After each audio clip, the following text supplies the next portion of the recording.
So my contribution is not so much going to be, I want kind of to split in three parts. One, deal with the idea about the access to information. I'll totally agree with that. It's imperative that people get access to information.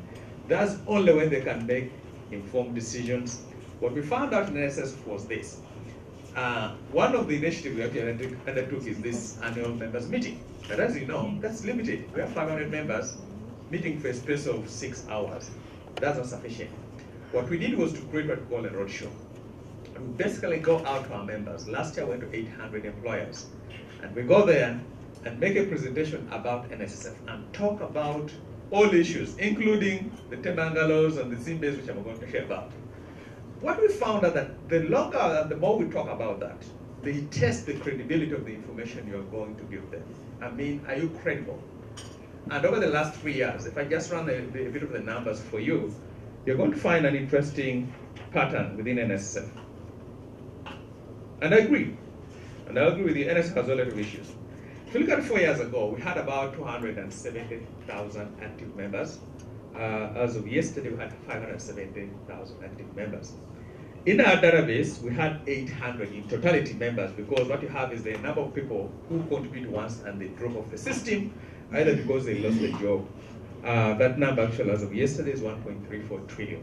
For one reason or the other, they've not continued to contribute. About 4 years ago, we were collecting 28 billion shillings a month in contributions.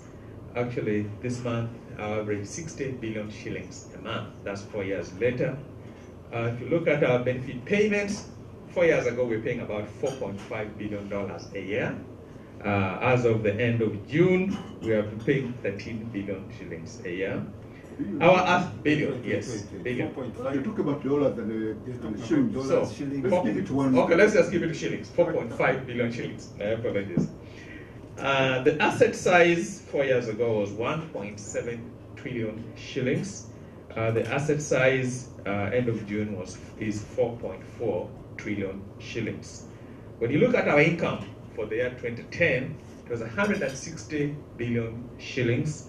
When you look at our income, end of June 2014, 552 billion shillings. When you look at our costs, in 2010, it was 50 billion shillings. That's total costs. When you look at our costs for the year ending June 2014, it was 66 billion shillings. What is incredible about those numbers is the income grew by close to 400 billion shillings during that space of time, but the cost only went up by about 10 billion shillings. And I think when Mr. Vikabe talks about efficiencies, those are things we actually do have. And what we do is we share with our members this. Last year we did that. What we found out that the more we share with our members about NSSF and the confidence they grew, the more they're able to resist the innuendos, the rumors, and whatever happens in the space. And very critical for us as NSSF to make sure that our members have the full information. It's incredible what it does to an organization when they do that. So even without the regulatory requirements, with us we share with our members all the audit statements. We share with them what's happening in the news. We have avenues they do that, and I would really encourage that as part of the regulation to do that. But more important, unlike that, what we found out is, Moses, and I agree with him totally, and I believe Dan mentioned it, the pension sector, the pension is a very complex area. It seems simple enough, but the complexities within pensions are incredible. They confuse members, and by then they confuse regulators. And I tell you what happened. Uganda UBRA, the UBRA Act, which was enacted in 2011, that act was actually composed and written by a lot of people who didn't understand pensions. I'll give you an example.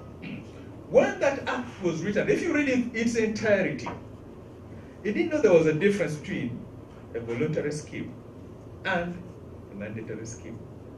So there was this broad brush that was applied towards how schemes needed to be governed, whether it was an assessment. And the thinking by then was, for example, if you work with URA, or you work with the Barclays, or you work with the Stanbic, all these have internal schemes where employers have set it up for their employees to contribute into it. The assumption at that point was that people who were contributing to the Stanbic or Barclays we're doing it in lieu of contributing to NSSF. Therefore, the same regulations, the same legislation that apply to NSSF ought to apply to Stanbic, Stan Barclays, or URA. By the way, these are not even retirement schemes. How do we know that? Because the day you leave URA, they give you your money and you go and eat it, regardless whether you're 20, 30, 40, 55 years. It has nothing to do with the retirement at all. So these are actually private saving schemes set up by employers and employees. But we call them retirement schemes. When you look at the definition of a retirement scheme within UBRA, even the gratuity you organize for yourself between you is actually covered by that. So we realized that later on, oops, what did we do?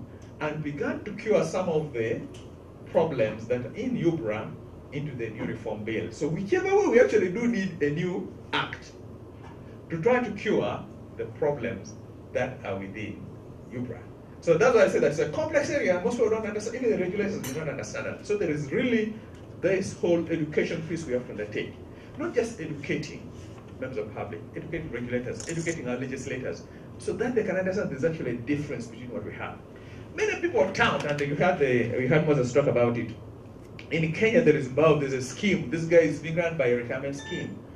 BAO is not a retirement contribution. If you go downtown today and you tell the people on border, I need you to begin contributing 50,000 shillings towards your retirement, you will not get a penny. The man on the border does not think about 10, 20, 30 years from now. What he will contribute to is his saving plan. He knows, I'll keep it for 6 months or 1 year, I'll come and take it with no questions asked. That's what BAO is about.